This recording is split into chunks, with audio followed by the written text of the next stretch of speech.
that there are some people in this world that did not tune in to the Alliance Vlog podcast. Shame on you! Shame on you! My name is Ella Indy, and I'm one half of the NWA Women's World Tag Team Champion. And I'm Kinsey Page, the other half of the NWA World Women's Tag Team Champion. And you better go listen to the Alliance Vlog. What is it called? The Podcast, period. You're ugly. Pretty and power approved.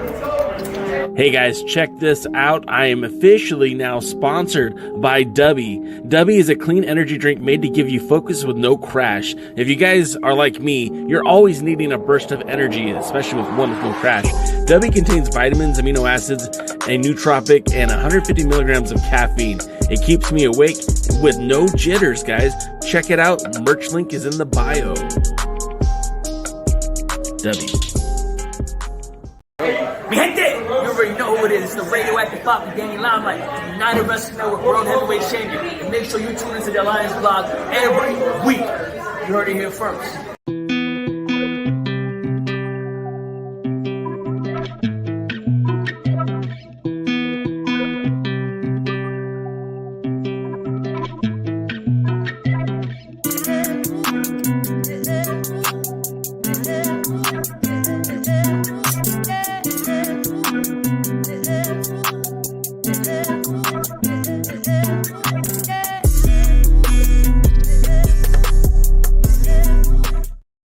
What is up, everybody? Welcome to the pre-party, a presentation of Alliance-Wrestling.com, your number one source for news and information for the National Wrestling Alliance. My name is J Cal. We are live here in the Alliance Blog Studios.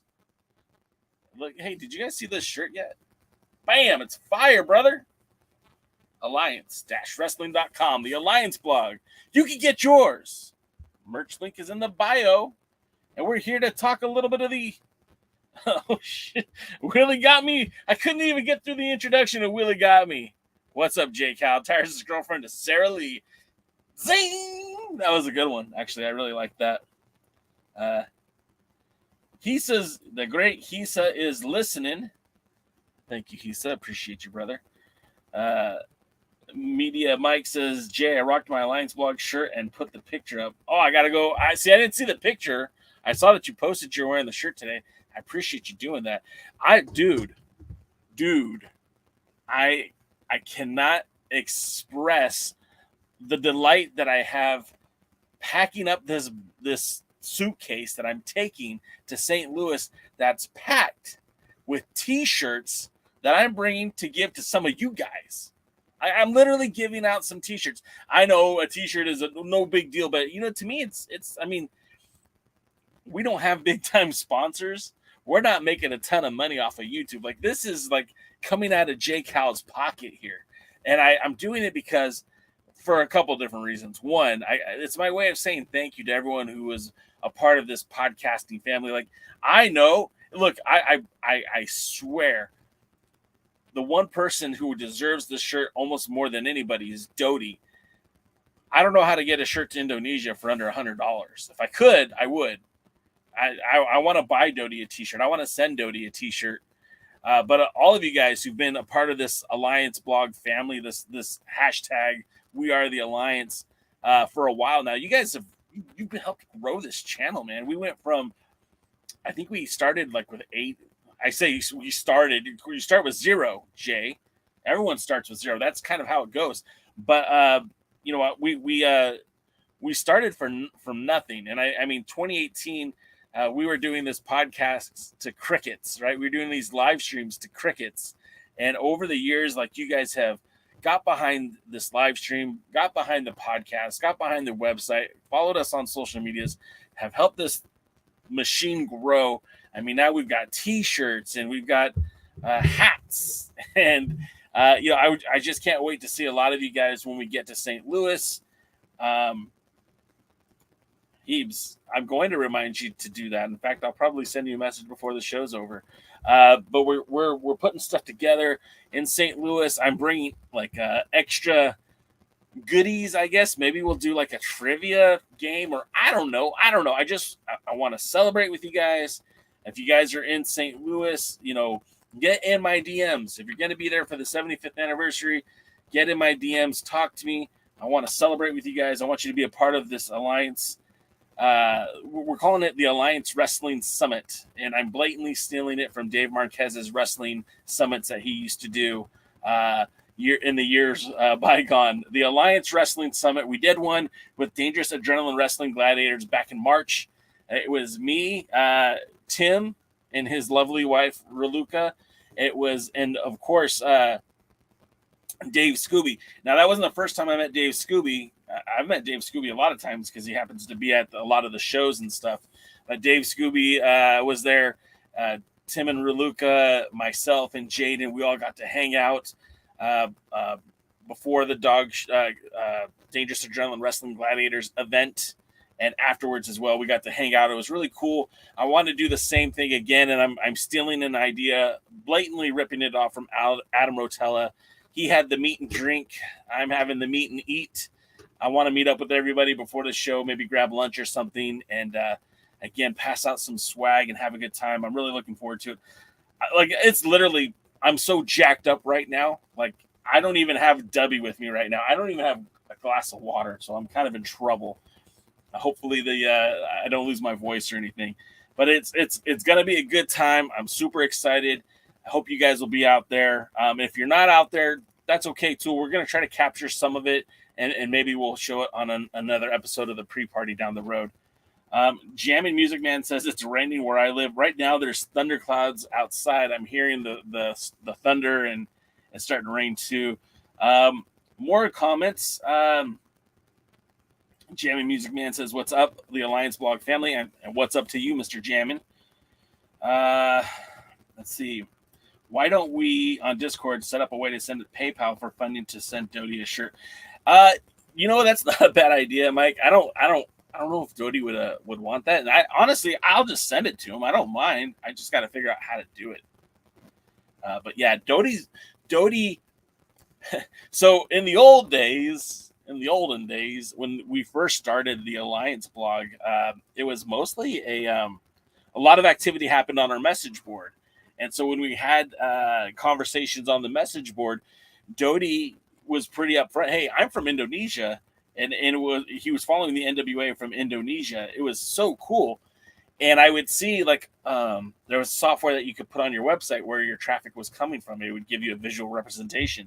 And I had just one IP just pop up every time from Indonesia.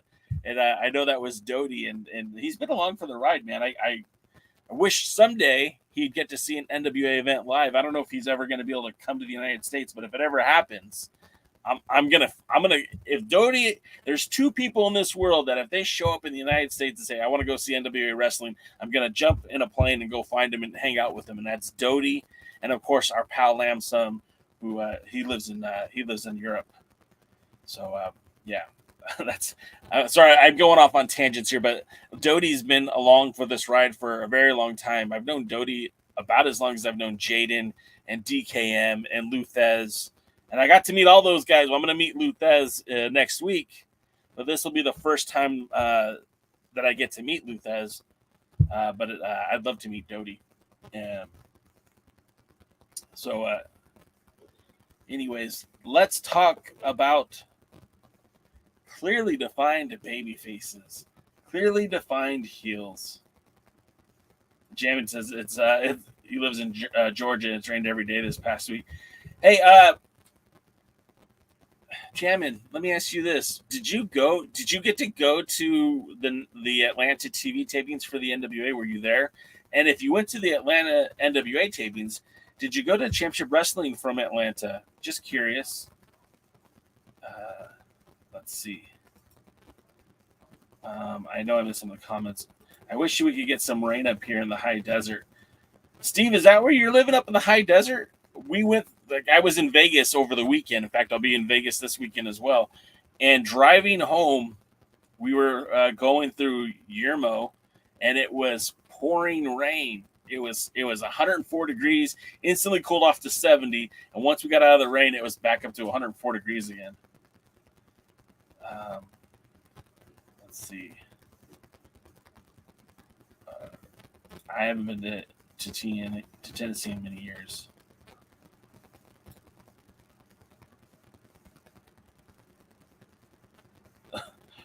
Mike, I'm not sure what you're trying to say there, but maybe I'll see you in Nashville if you're not going on the cruise, right? I really, that's a weird predicament. I don't want your aunt to die for your family and everything, but I'd love to see you. If I don't get to see you this time, I'm sure there'll be another time, Mike. Just you stay good too. I don't go, but a lot of my local indie wrestlers have been on NWA Power. Well, there you go. The reason why I ask is because in Atlanta, there was a championship wrestling from Atlanta. Dave Marquez ran center stage, and I flew out to that show as well in the middle of a freaking pandemic. And the hotel I stayed at was the absolute worst. Oh, God, it was awful. Steve, I 100% agree with you on that one. I like the cold as well.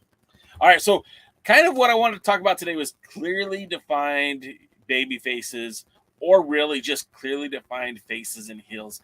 I feel like that's maybe one of the biggest opportunities that the NWA has as of late, which is kind of ironic because going back just a couple of months ago, there was an article, and I couldn't find it to pull it up today, but that's what our pal Trevor Murdoch had suggested, is that the NWA was going towards a clearly defined heel and face dynamic, which is, I feel like, is exactly the opposite of what we've been given.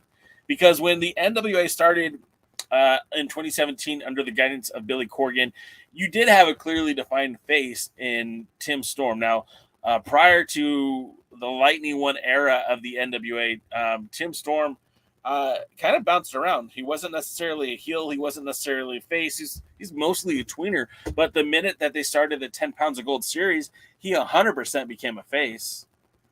He was 100% for the fans. And you had this guy, Nick Aldis. And when he came onto the scene, he was 100% not a face. He, in fact, was a heel, very much a heel. And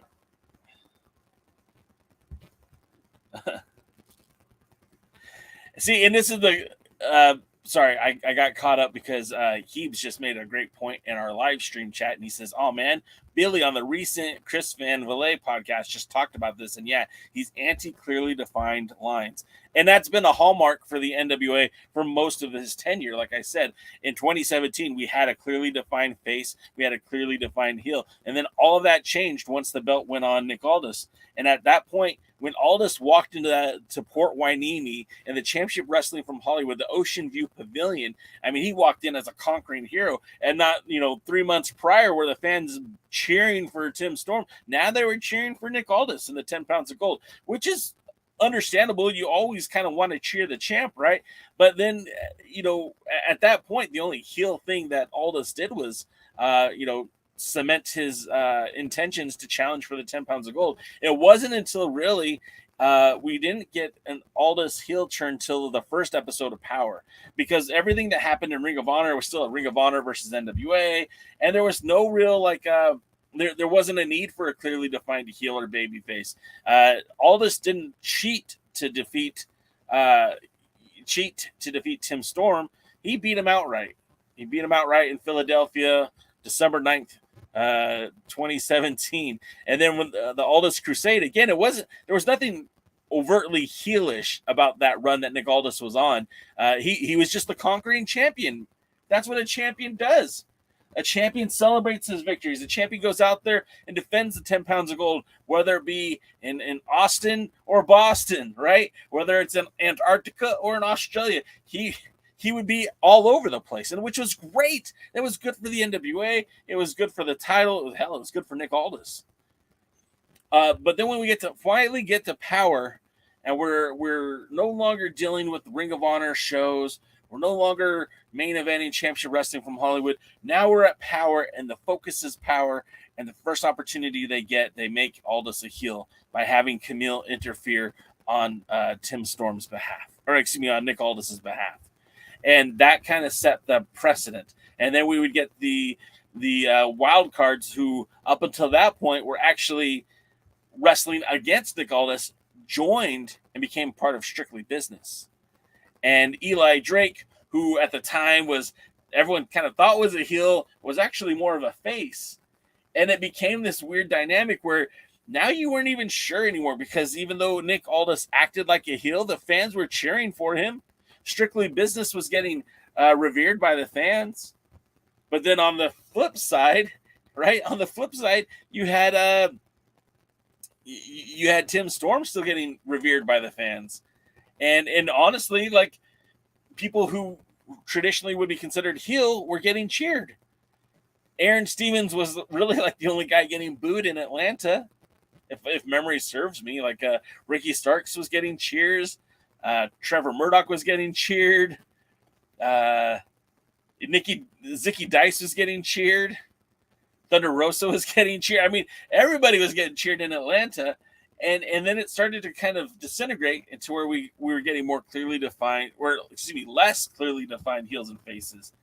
And then we just had this like gray area. And in fact, one of the persons that was behind a lot of the production back in the day told me that the NWA sees wrestling, and I guess this is coming from Billy Corgan's mouth, that the NWA defines wrestling more realistic. So there isn't clearly defined faces or heels, because in the real life there's shades of gray, varying shades of gray.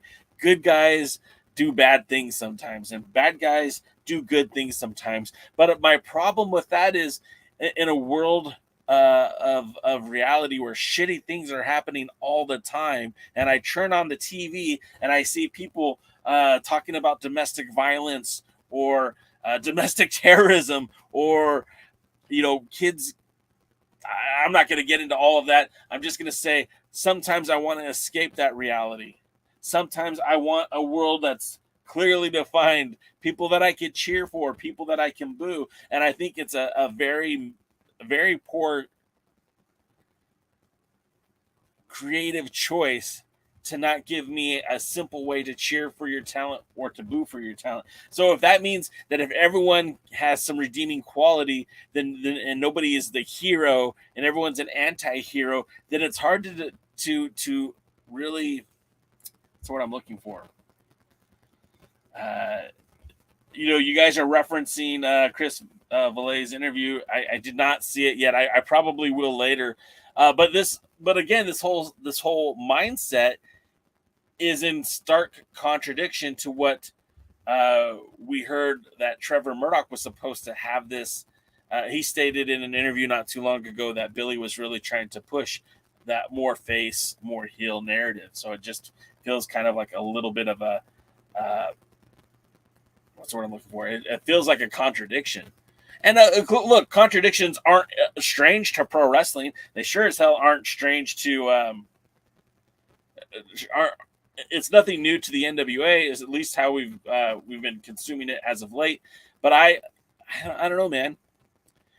You wonder why sometimes wrestlers don't get a reaction. You're not training us to give you a reaction. Kerry Morton for the last year has been treading a thin line between being a babyface and a heel. He overtly crossed those lines when he went to Mexico. When he came back, he was back skating on that babyface side. And then after the actions of the Southern Six in Australia, that's when he just broke through that line, and he was portraying the heel, even though his papa was a babyface, and then vice versa. Yes, it goes back to this ain't rocket science t-shirt. Then what is it, Billy? If it's not rocket science, then what is this? Because it's difficult to watch. It's hard to understand what they want from us, because if we don't react to the crowd, if the crowd doesn't react to what's happening in the ring, then they say it's because the audience was weak, the audience was bad. How about the audience doesn't know who to cheer for, so they get confused? Because you'll send somebody out there like, let's say Odinson, who on the surface acts like a heel, but then you put him in the ring against another guy who on the surface, Zion, is a heel. and then you watch them wrestle, and both of them are trying to out heel each other. Who are we supposed to cheer for? And I think this is a problem. Look, it's a problem of wrestling in general, but when we have this narrow focus, high intensity on the NWA, there's a microscope from this live stream every Tuesday. There's a microscope on the NWA, and we examine what we like and what we don't like, and we try to determine how can we make this better. And I think it is a flawed strategy to try to keep this facade of this gray area, because you know what, if you told me that Chris Adonis is a babyface and give me a reason to cheer for Chris Adonis, then I'm going to cheer for Chris Adonis. And when he steps into the ring against EC3 for the 10 pounds of gold, I know that Adonis is the face, EC3 is the heel. Got it. Cheer for this guy, boo this guy. But if you're going to tell me that both of them are kind of good and both of them are kind of bad, then it's like, well, what the hell who are we supposed to root for here? What's the plan? And I feel like that's just absurd. Like, from a merchandising standpoint, you're not supposed to sell heel merchandise. Selling heel merchandise is admitting that they're not heels. You're not supposed to like them. If you like the heel, then they're not doing their job. Even MJF, as good as he is, the crowd are going nuts for him. They should be selling merch of his. He should have t-shirts. You're not supposed to like him. He's supposed to be the asshole. Am I wrong? And tell me I'm wrong. Tell me in the chat that I'm wrong. Explain to me where I'm missing the point here. But let's get to some of your comments, because I think you guys have always great insight, and I'm always curious as to what you're thinking. Maybe I'm wrong. Maybe you can enlighten me, or maybe you agree with me. Help give me some ammunition. Let's talk about it. I did hear that. I haven't watched the the Valet show. Chris Van Valet? Can we just call him CVV? I haven't heard Chris's podcast yet. He is somebody I enjoy watching. I think he does a great job. Somebody, it might have even been you, Heebs, said that he should be locked up to a contract somewhere working for the wrestling promotion. I don't disagree with that. I think that's a smart move. Steve G says NWA for the most part are tweeners, and that's okay. Like, it's okay to have a few tweeners. Stone Cold Steve Austin was probably the most famous tweener of all time. The Rock was very much an anti-hero. I get it, but like, not everyone on the roster needs to be a tweener. Like a friend of our show, Jeremiah Plunkett.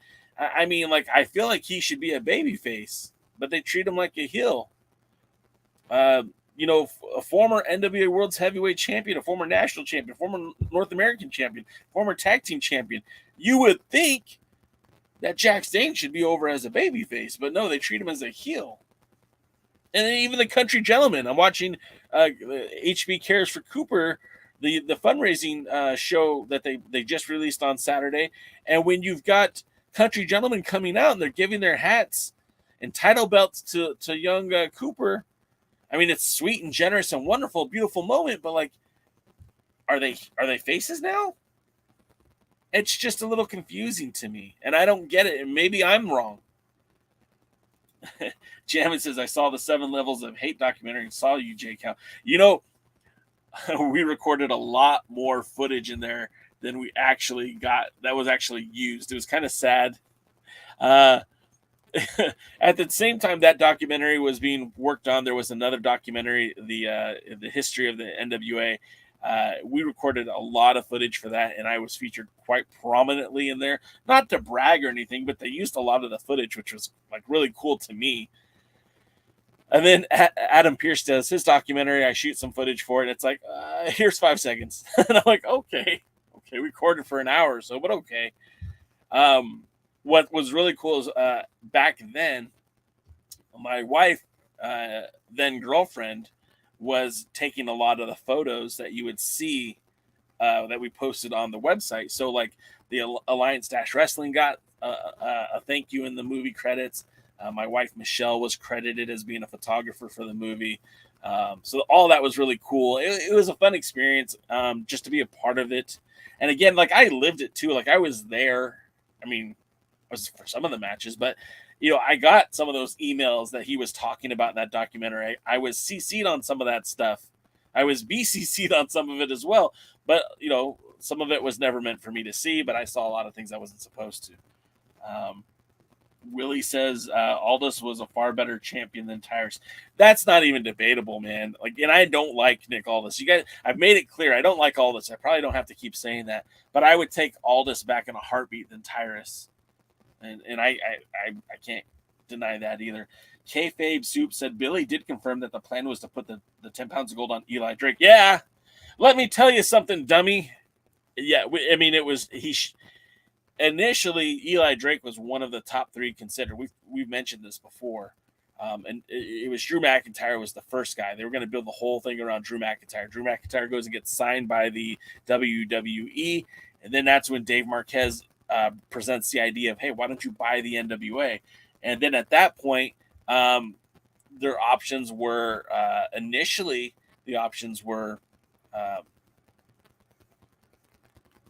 Eli Drake, EC3, and believe it or not, Aldis was like the third guy, but Aldis was also the one who was most available. And don't get me wrong, I'm not trying to knock on Aldis. I think he was probably the best choice.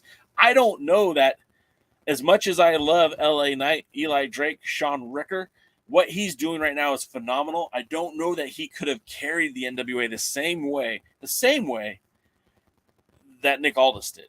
And I guarantee EC3 wouldn't have had the same road that Nick Aldis did. I think Nick Aldis was the perfect choice in that moment. Could Eli Drake have carried the company? I'm sure he could have. Could EC3 carry the company? Well, I sure hope so, because he's who I want to carry the company going forward. But I think Aldis was the perfect choice at the time. So weird for me to be complimentary of someone I don't really like, but I also don't lie to you guys. I tell you how I see it for reals. And then Paladin says, did you see the interview? No, I guess I have to now.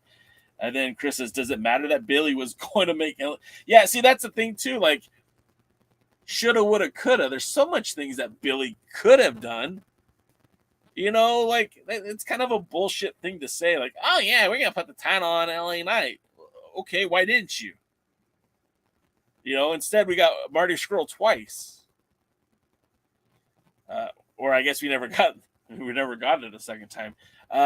We got Flip Gordon. Why do we need a Flip Gordon versus Nick Aldis match? We could have had Eli Drake.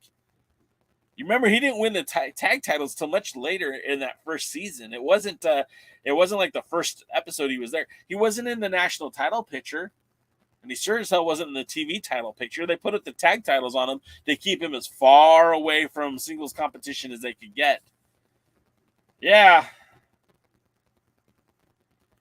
Hey, Jeremy, congratulations, man. That's awesome. Devin Dowling. What's up, Double D? J, MF, and Cal. Yeah. Who's going to be Colby Carino's first challenger for that light heavyweight championship? Well, that's you're being awfully bold there and thinking that our boy Kerry Morton's going to lose that title. But if by chance Colby Carino wins that title at the pay-per-view, we do know this. Did I get the graphic? Yeah, I got the graphic. We have a Jubilee Jamboree, which I don't exactly know what that means, but it means the winner of this match that will feature Matt Vine, Koa Laka Mana, Alex Taylor, Eric Jackson, and AAA's very own Jack Cartwheel will be competing for an opportunity to wrestle for that junior heavyweight championship.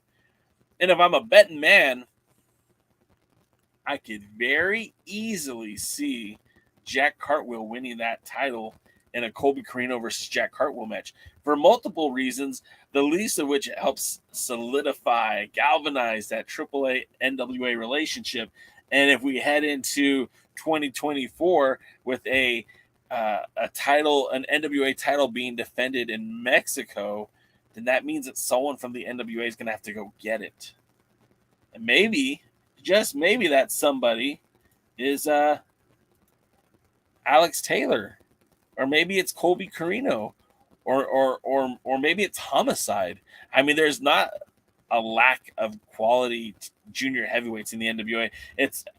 surprisingly enough, that's an area that they have really kind of come around in, considering there was like 0 junior heavyweights, well, 1 junior heavyweight when the show started. Now there's like a dozen, so it's good. But yeah, I don't know.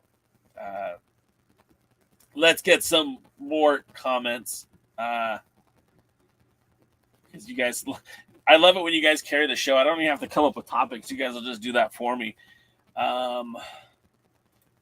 The great Hisa says maybe not having clearly defined faces and heels is just an excuse for not being able to have consistency in booking. I mean,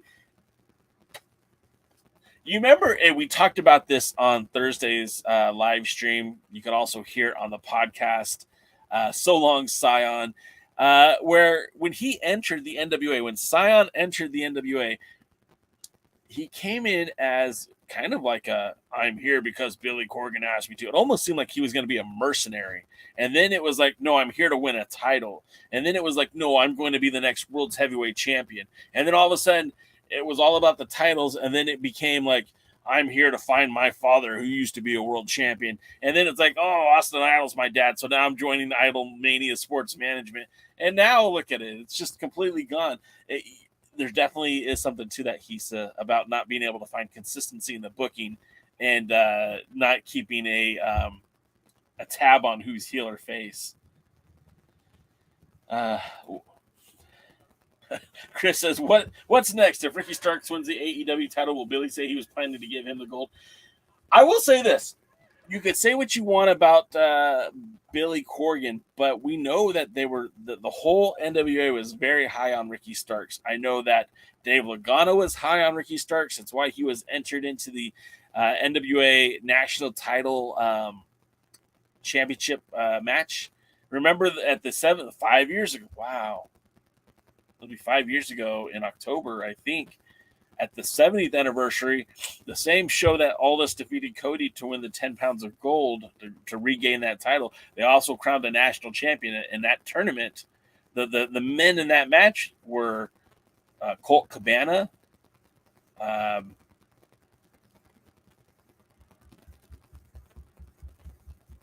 can't think of his name, but he's in the Jericho Appreciation Society. He's a high flyer. You guys, I know you guys are screaming in the chat right now. Anyways, we'll skip that for now. Ricky Starks, Jay Bradley, Willie Mack, Paro, and yes, Lamb, that is a new Alliance shirt that is available on our shop zone. Sammy Guevara, thank you. Jeez, I knew that was your guy too, Devin. I couldn't think of his name. All those guys were in that national title tournament. Oops, and where I was going was they were there in the national title tournament, and they brought Ricky Starks back when Power started because they really, really were high on him. Remember, Paro came back eventually, but things fizzled out with Paro. They did bring Scorpio Sky too was in that, as well as Samuel Shaw, the Hatchet Man. Not the Hatchet Man. That's not right. Anyways, getting back to what I was trying to say, though, that national title was a hot commodity. And, Ricky Starks was in that tournament, 5 years ago. And then they brought him back in when Power started. A lot of those guys weren't available. Remember, they started All In. They started AEW roughly around the same time the NWA started their TV.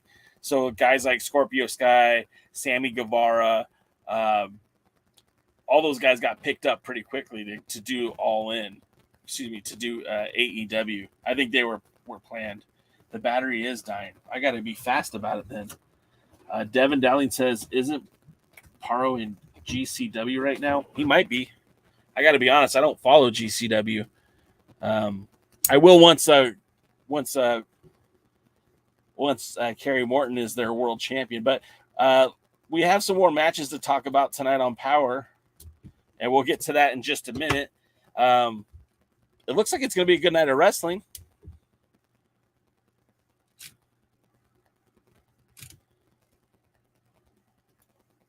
See, that way I can change the camera battery without you guys seeing the camera die. I'm working on learning things.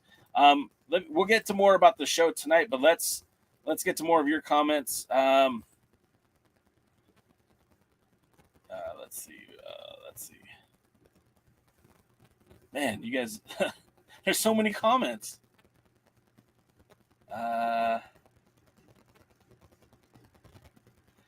So no, getting back to Ricky Starks, I don't think Billy will claim that they were trying to put the title on him, but they will say that, oh, we were really high on Ricky Starks. Remember, Nick Aldis had that famous promo declaring him the top #1 free agent for the NWA.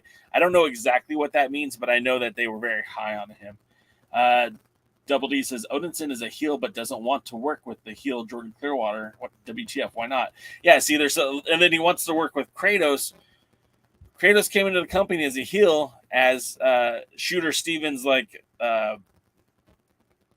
replacement for the question mark. He came in as his hired gun to win the tag titles. They win the tag titles, and then Stevens becomes the softer side of Aaron Stevens after the passing of the question mark, Joseph Hudson, and then we get this character arc where Stevens is the former heel had transformed to the babyface overnight, and then had spent the next year and a half becoming a heel. And during that time, somehow Kratos, who missed the Crockett Cup because of a prior booking with New Japan, comes back, and all of a sudden now he is portrayed as a babyface while Stevens is the heel. It's just, again, like, what's going on? And now then he was feuding with he came back and teamed with the Pope, right? And it's just so inconsistent. He came back to the hard times and teamed with Pope, and then now Pope is gone, and then he's feuding with the Thrillbilly and teaming with Odinson at the Crockett Cup, but now then he missed another booking, and who knows? Dave Scooby says there has to be a yin and yang. There is no good without evil. Exactly, and without that, it's just chaos. And there's nothing wrong with chaos. It's just disorganized.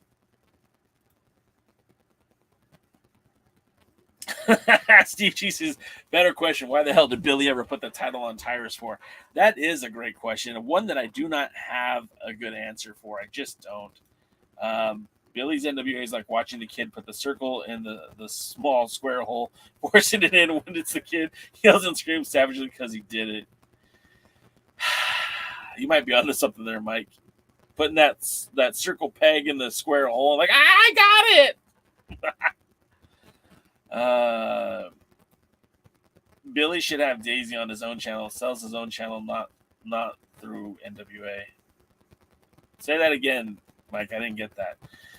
Double D says wrestling is back backwards, Jay. Right now, you're absolutely right. Well, thank you, Double D. I appreciate that.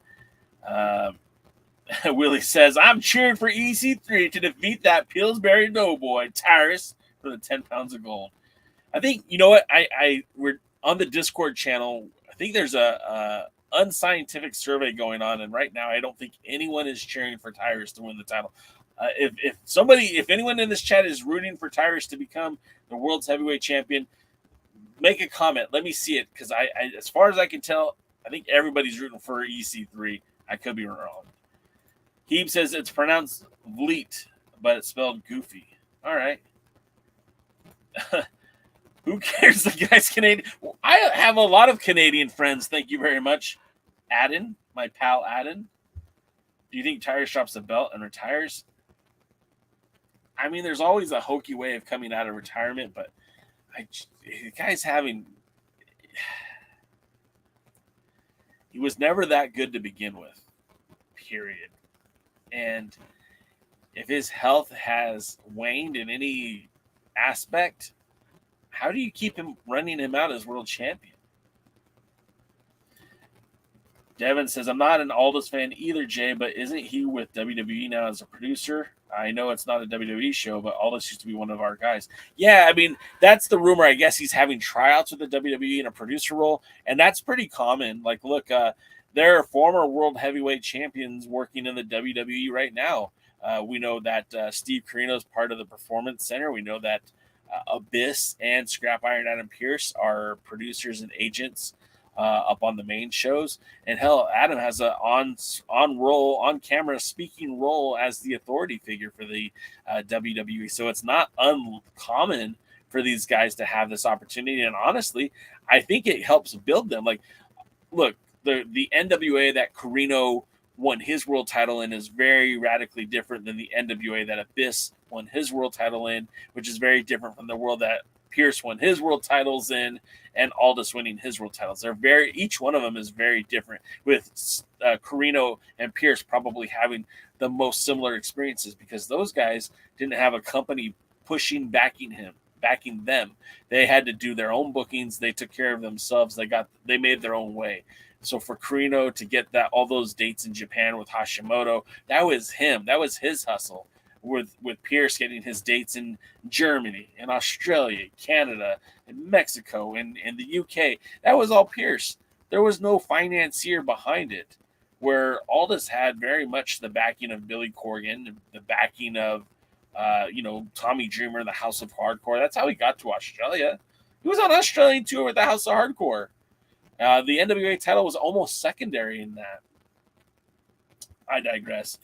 Willie said people cheered for former NWA World Heavyweight Champions Ric Flair and Harley Race at Starrcade '83 and Adam Pearce. No, you're right, Willie. Like, you're absolutely right. The world champion is kind of like the antithesis of babyface or heel, because the world champion usually got cheered. Like, yes, Iron Sheik probably wasn't getting a lot of pops when he was world's heavyweight champion, but I'm assuming that Nick Bockwinkel was still being cheered when he was AWA world champion. It's a weird dichotomy. Yeah, he's a producer now. Yep. The Pope should have been a great NWA. Oh man, I could talk all day about how that was the biggest miscarriage of justice. Look, next to Eli Drake should have had a shot at the world's heavyweight champion. Should have been world champion. The Pope should have been world champion. And there was a long drought of champions, people of color, world champions. It went from Ron Killings, and then 22 years later, it went to Tyrus. And I feel like the better choice, I think Monty Brown should have been a world's heavyweight champion. And I also feel like the Pope should have been world's heavyweight champion. But that's just my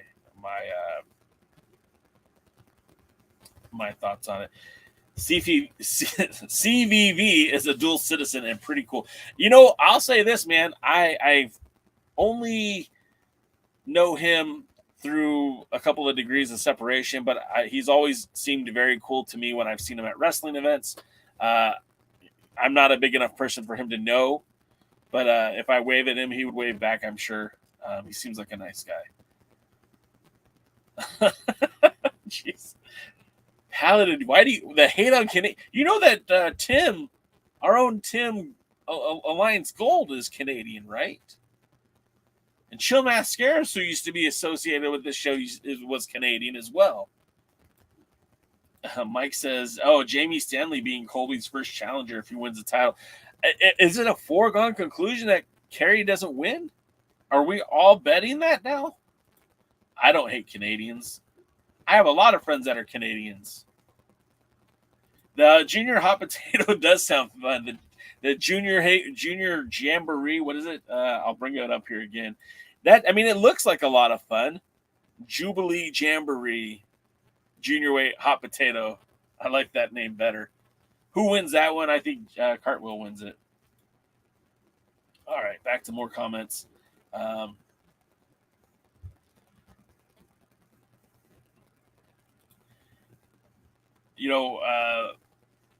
Paladin, I tend to agree with you, man. I think what he did wrong was trusting the wrong people in authority. We've seen the Pope working some NWA shows recently, but that doesn't mean that he is. Maybe it does. I don't know.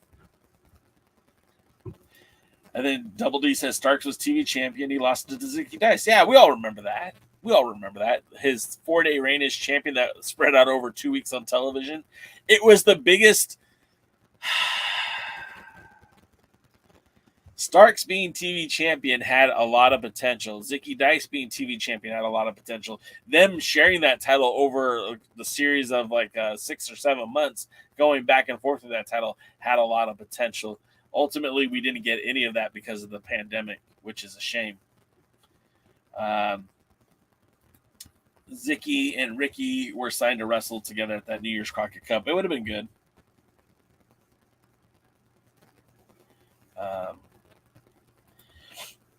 Title match, Wrestling and Riot Girls Wrestling from the UK. All right, that's something I'll put on the I got a lot of stuff I need to catch up on. I'm so behind on Derby City Wrestling and I haven't watched Memphis in a while either. There's a lot of stuff I need to get back into.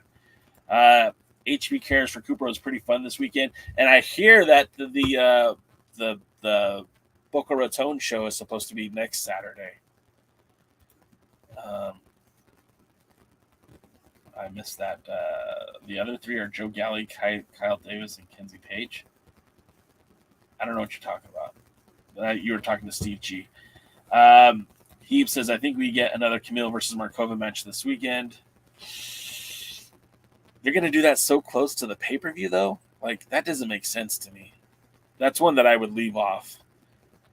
Rick Del Santo's in the house. What is up, Rick, with his new logo? That's a clean-looking logo. I really appreciate the colors, though, mostly, because it's like, birds of a feather. You know what I mean?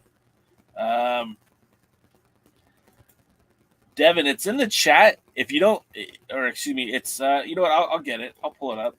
I think I can do it from here. If I do it quickly enough. Bear with me, because I'm entertaining Devin's desires to be a part of the Alliance guys, the Alliance blog Discord, and this is for all of you guys. You could all jump in here. There it is. Copy. All right. Hit that copy and paste button. Here it comes. All right, there it is. And I'll flash it on the screen here in a minute. It usually is in the description. Yes. See, Heebs is on it. Heebs, you know what, bro? I should probably make you a moderator. The Alliance blog, Billy should have Daisy Kill with his own Twitter or channel for his shirts due to what you said about facing Hill merch. Maybe something like that. I just don't think I don't think it makes a lot of sense having a heel sell merchandise. Like, that just seems intuitive. You're supposed to not like the heels. I don't see Aldis going to WWE until after Impact's Bound for Glory pay-per-view. Well, I mean, the thing is he's already working as a producer as a tryout, Steve. So, I mean, I don't think Bound for Glory is going to have any precedent on what Aldis does or doesn't do unless, unless they ask him not to. Paladin says, I wanted Aldis to stay there longer. Yeah, I mean, I don't know what Aldis even wants to do at this point anymore. I can't say that I ever knew what Aldis wanted to do. I feel like the opportunity to wrestle in the NWA was there if he wanted it. He kind of burned a bridge when he left. Where else was he going to go? MLW could have been an option. He was working with the Hearts up in I think in British Columbia, in Alberta, Calgary. Brian Cage should have gotten a World Heavyweight Championship title shot. He technically did when Aldis was champion. It just wasn't really televised. It wasn't even featured in the 10 pounds of gold. So did Lance Archer, but again, they never really made it a thing, which always shocked me. I'm like, you've got these guys who have actually done things in the business who are pretty famous. Why not use some of their shine to shine what you're doing? They never did.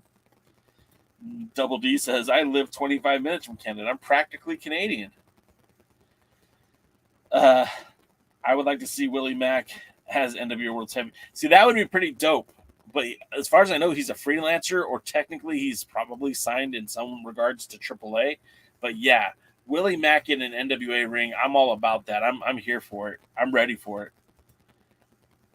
He says, my science behind Kerry dropping the title is to win the U.S. straps with his dad. The Mortons still have Champ Series tickets. I'd love to see the 7-6 Freebird rule and defend those titles. So you're saying that Taylor could sub in for Ricky, or Silas Mason. I don't hate the idea of them winning those tag titles. I just don't know if it's the right time to pull Kerry out of it. And look, if we are to assume, and this is a big assumption, Silas Mason wins the national title, Kerry loses the world junior heavyweight title to go win the tag titles with his pops, and then Alex Taylor could be the guy to sub in for Ricky. It's not awful, but very quickly the Southern Six become one of the most dominant stables, well, the dominant stable in the NWA, considering there really isn't a strictly business anymore. That's gone. And Idolmania Sports Management's more or less gone. Paladin says there's too much wrestling. You got to pick and choose. I agree. Steve G says there's nothing to see with Derby City. That'll be true for now, but they recorded some good stuff, including Impact's Moose challenging Danny Limelight for the United Wrestling Network World Title, and I very much want to see that. I think Markova and Camille draw again at HB Cares. I don't know. Markova needs some heat going into 75. So far, they haven't done much to build that match. I got to be honest, I'm not impressed with any of the build for 75. I don't think that they've done anything overtly positive to build that pay-per-view. I think the best thing that they've done really are some of the vignettes between the world's heavyweight champion and the challenger EC3. But outside of that, that wasn't even taped in front of a live studio audience. These are things that are done backstage. I don't know. Lamb says new Derby City content is coming next week. This week we'll see the fallout of the Golden Opportunity. I can't say that one, Willie. All this MLW, I don't think so. Samoa SWAT team and Hammerstone would bury him. Not just those guys. I mean, the whole roster. Look, they could make it work. Look, Hammerstone and Aldous could be a really fun match, to be quite honest. But it never came to that. Wasn't Archer versus Aldous at WrestleCade? Maybe they didn't want NWA to have some good footage other than those mobile device footage. There was something, I think it was, I want to say it happened in Texas, to be honest, but I honestly, I don't know. I think it might have been River City Wrestling, but I mean, shoot, I can look right here. Bear with your boy Jay as he looks to see when Nick Aldis wrestled Lance Archer. And let's see, matches.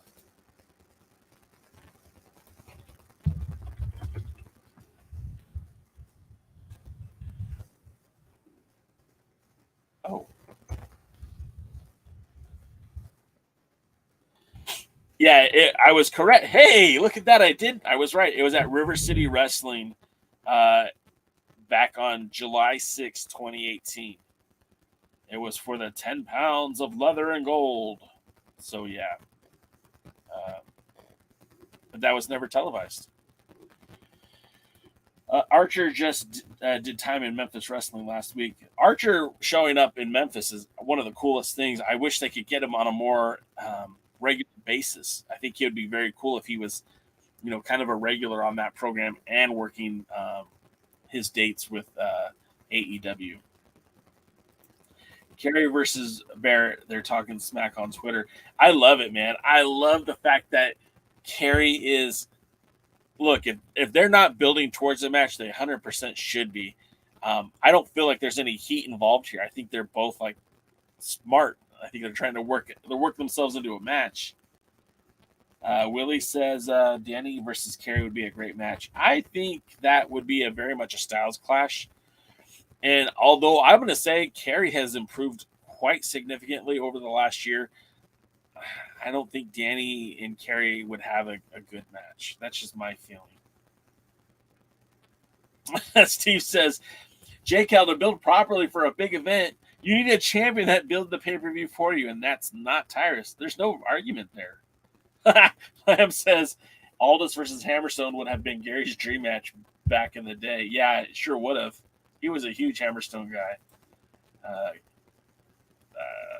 That's in regards to Tim's Willie's joke. Let's see, Money Mike. Would love Lance Archer on Championship Wrestling so you can see Murder Hawk live in person.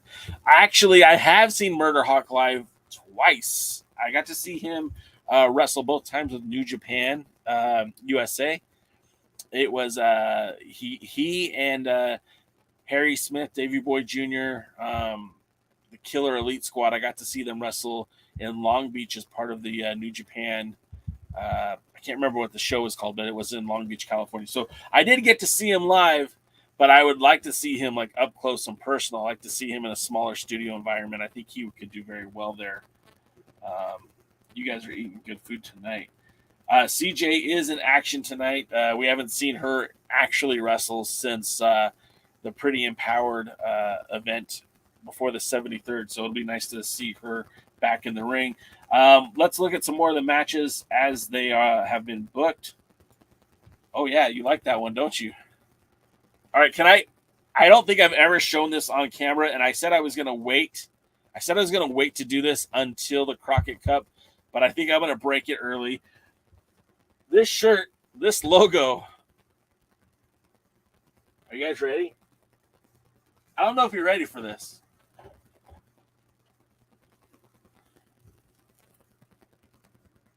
Look at that. Look at that. Look at that.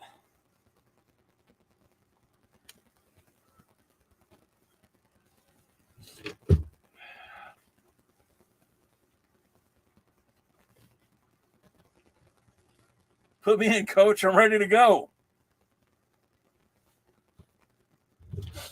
All right. Is it already time for power? Am I running behind?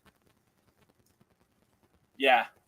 I was going to debut this at the Crockett Cup, but yeah, I kind of like it. I had this made. Maybe one day I'll pay a wrestler to wear it in a ring. But until then, it would have to be something like the Red Eagle or something, right? I don't know. Let's see. It has been that long since Christy Jane was in action for them. Billy, you idiot. Yeah, she's a great wrestler. That's the thing I don't get. In the old days, if you'd asked me what my wrestling name would be, it'd be Superstar J Cal. But that was many moons ago. Anyways, real quick, because I know there's 2 minutes till start. But in tonight, we do have a great card for you. Of course, Markova and Kylie Page in non-title action. We have a tag team match.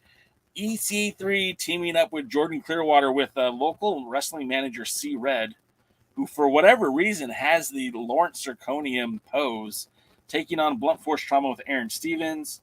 We're also supposed to be getting Talos versus Judeus. I also believe that young Kerry Morton will be in action. I don't know if the title will be on the line. Alianza Magnifico. There we go. That might work too. El Alianza Magnifico. Or maybe I could just call myself Scion, but with an A or something. It's Jay Cador. Jay Chador, yeah.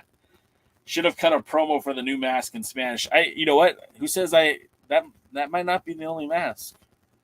There might be more.